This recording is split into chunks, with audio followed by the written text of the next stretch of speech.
ها 22. 22 طايحات 3 يلا في دولك. انت نزل بعد بيتك عقاده 23 نقطه. اريد اسالك سؤال، كم مقعد عندكم هسه انتم؟ 51. ها 51. انت شنو تتحلم؟ عم انسحبوا منك فالح الفياض شنو تتحلم؟ واحمد شنو الاسدي. استاذ سيد؟ ها والله شنو تتحلم؟ لا شنو؟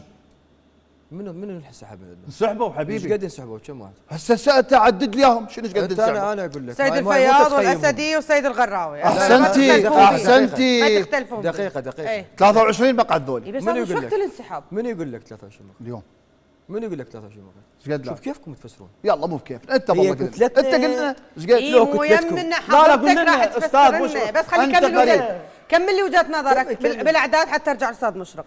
مو طلع لنا غير هسه ال 22 رون سايد يلا.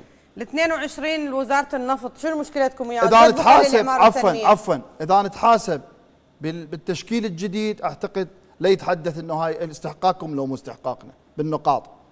بالاستحقاق بالنقاط الجديده انا ابلغ الشعب العراقي ان ائتلاف دولة القانون مع شركائهم عابرين ال 100 مقعد. من شركائكم؟ والله ما ادري اساليهم.